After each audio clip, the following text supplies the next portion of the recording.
todos y todas los que nos están escuchando. Déjame simplemente hacer un saludo a mi vieja que siempre nos escucha, Ana María, porque te estaba escuchando antes de entrar. Esto de simplificar en un acto vinculado con el amor y el trabajo una actividad prácticamente que pasa por abajo de cualquier radar y sin embargo tiene una importancia capital para todos aquellos que vimos a nuestros viejos. En este caso yo, que perdí a mi viejo de joven, básicamente mi vieja es ejemplo a seguir cuando muchas veces la cosa se pone medio confusa. Siempre hay un lugar donde mirar, así que un saludo para Ana que nos está escuchando del otro lado. Y para todas las Anas. Total, para que todas. Hay un montón. Hay muchas invisibilizadas mayormente. Sí, hay muchísimas. Nosotros acá no nos cansamos siempre de repetir esto, porque cuando se trata ese tema, siempre se lo trata vinculado a algo que contamina el tema en sí. Por ejemplo, el tema de las jubilaciones. Por ejemplo, el tema de el tema de las moratorias.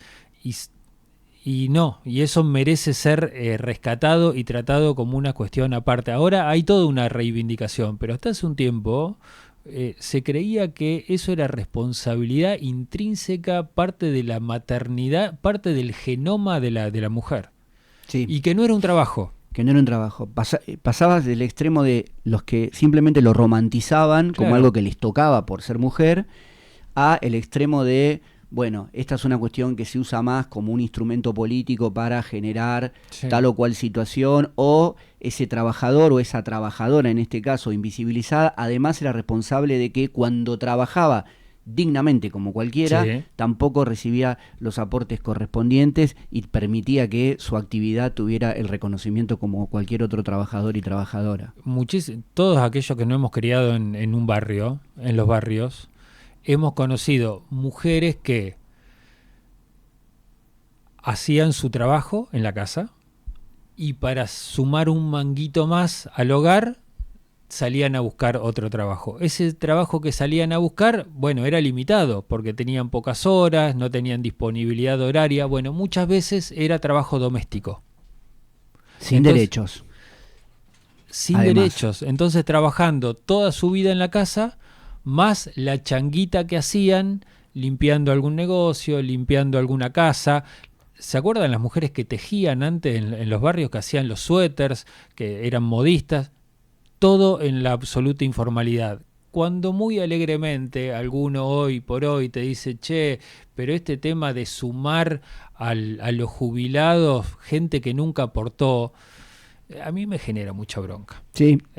Para mí es gente, o son olvidadizos, o son hipócritas, o no conocen, o han vivido en otra realidad paralela. Pero todos aquellos que hemos estado en un barrio hemos tenido una vecina, un amigo, una persona que estaba enfrente, gente que ha laburado toda su vida y no ha tenido un trabajo estable y formal, no porque no haya querido, sino porque tenía que criar a su prole, a su familia, y lo que le quedaban era 2 o 3 horitas por día. ¿Y cómo las cubría? Bueno, le limpiaba la casa o le limpiaba el negocio. Sí, laburando para afuera, como decían, como si lo de adentro no fuese un laburo y no era un trabajo, ayudaba a la dueña de la casa. Así es, era una colaboradora. Yo tengo una mujer que me ayuda con la limpieza, decían las personas que tenían. Y no, era una trabajadora, no era ninguna ayudante, no era una amiga que venía...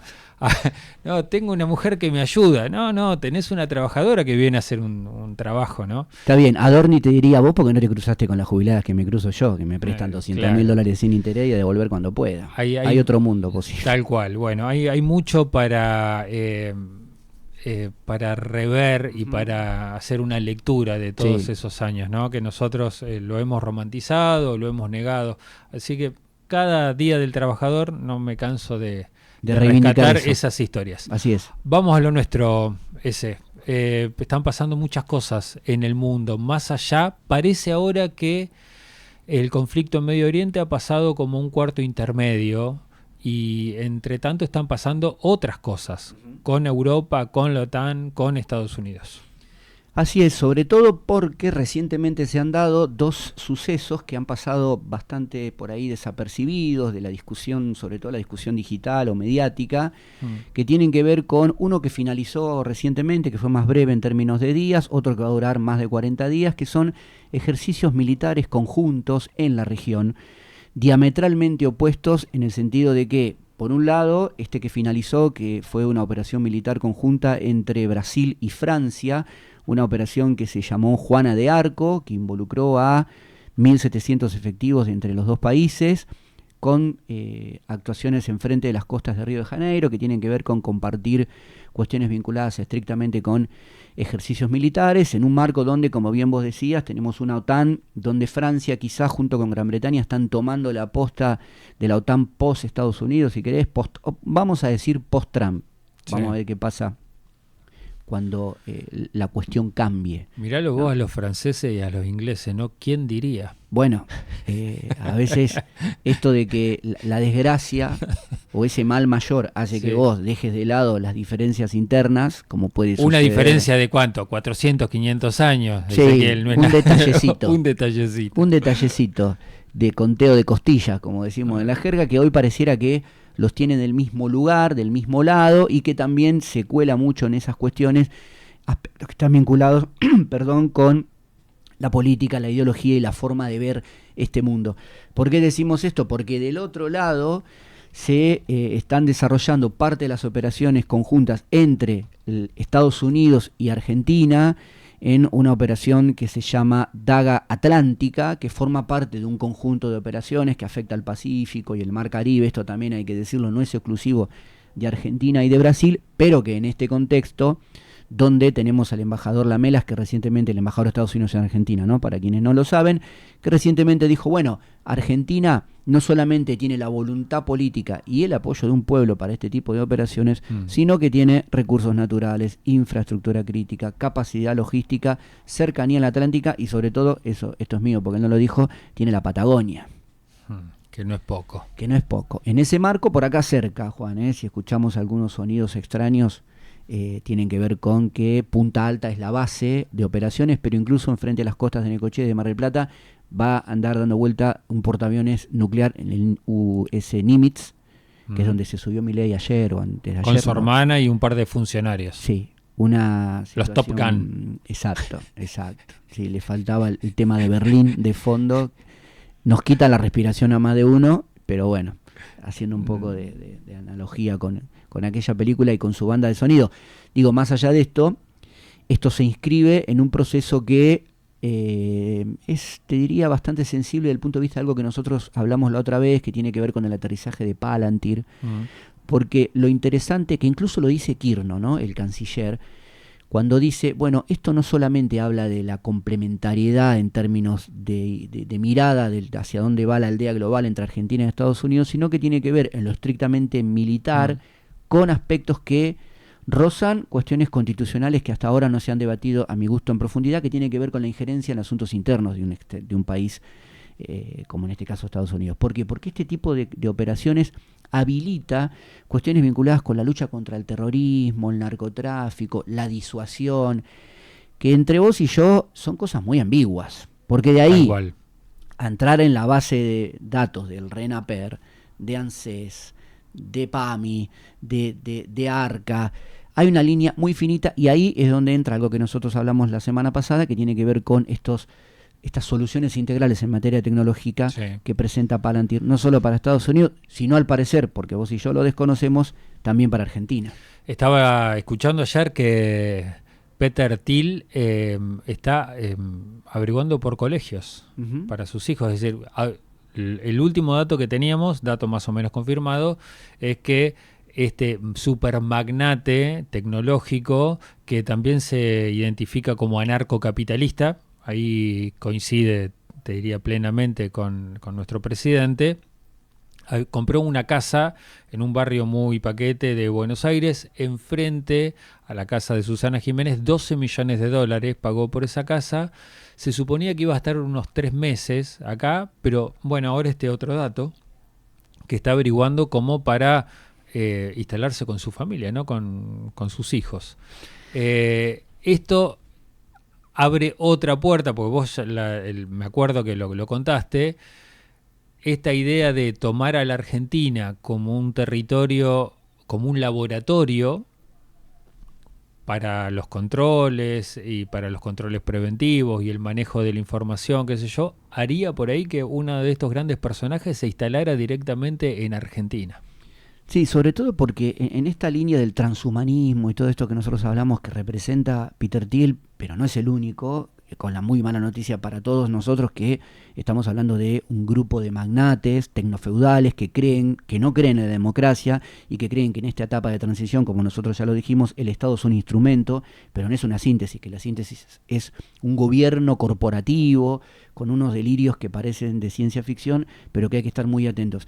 A mí déjame dudar de esto, ¿no? De que efectivamente un tipo de esas características venga a vivir a Argentina y esté buscando lugares para educar a sus hijos. Me parece que tiene que ver un poco con el humo del mecanismo de distracción, no ese falso 9 que se lleva a la marca, porque a mí me parece que es mucho más complejo lo que está pasando de fondo. Déjame decir rápidamente con respecto a esto que a Peter Thiel se le cayeron actores como Orbán en Hungría, que era un personaje muy parecido a Milei, pero con bastante más poder y vinculación con Putin, con Trump y con la órbita de obturar cualquier cuestión vinculada con el avance o no de Rusia y su conflicto con Ucrania respecto de Europa y de la OTAN.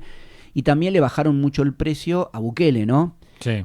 Porque es un actor menor en El Salvador, digamos, es un país que estratégicamente no tiene la importancia y la relevancia que tiene Argentina. Por eso termina siendo Milei, termina sacando ventaja para él, no para Argentina, respecto de este experimento y este laboratorio que representa el país hoy para las tecnologías que ofrece Palantir. Sí, puede ser que haya una cortina de humo. Te quería preguntar por este encuentro que hubo raro, un poco bizarro, entre, a esta altura, dos gerontes de la política, ¿no? Estoy hablando del rey Carlos III y de Trump, que se encontraron ahí en Casa Blanca y tuvieron un cruce picante. No lo tenía picante al rey Carlos, porque siempre ha estado envuelto como en escándalos, pero como un personaje más vale tibio.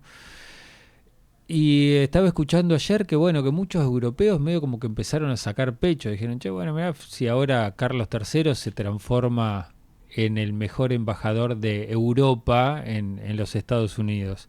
Se tiraron ahí algunos dardos y parece que le dijo Carlos, si no hubiese sido por nosotros, ustedes ahora todos estarían hablando francés, hablando de los dominios en el territorio hoy americano antes de la independencia de 1776, ¿no? Diciendo, agradezcan que vinimos nosotros, porque si no ahora todos estarían hablando francés. Es una devolución a aquella frase de Trump, gracias, si no fuera por nosotros, todos estarían hablando alemán en Europa, ¿te acordás cuando tiró esa respecto de la importancia de la intervención? Por eso esa respuesta, fue una devolución de gentileza. Sí, ahí el rey tuvo un intervalo de lucidez muy interesante desde el punto de vista de la discusión. Sí.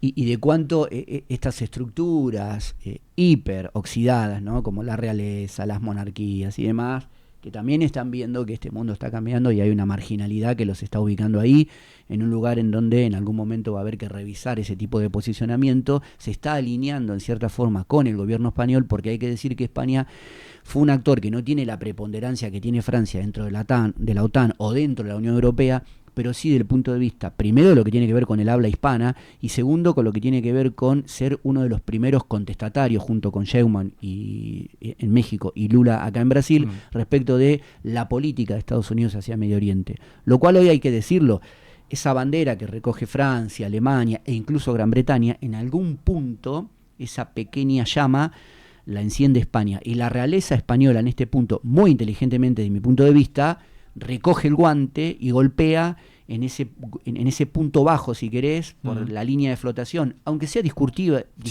y desde la narrativa, que tiene que ver con esto, porque Trump les dijo a los europeos, cuando la OTAN empezaba a verse que se iba a negar a intervenir en Medio Oriente, no sean desagradecidos, porque si no fuera por nosotros, ustedes estarían todos hablando alemán. Por eso le dice eso el rey, si no fuera por nosotros, ustedes serían franceses.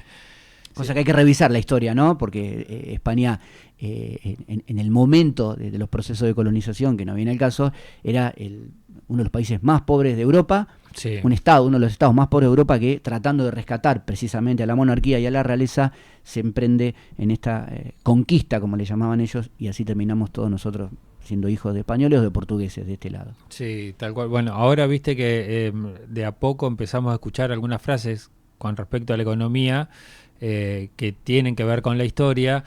Se habla de la enfermedad holandesa, cuando le dicen al modelo ojo que podemos caer en la cuestión de la enfermedad holandesa. Muchos también le llaman la enfermedad española.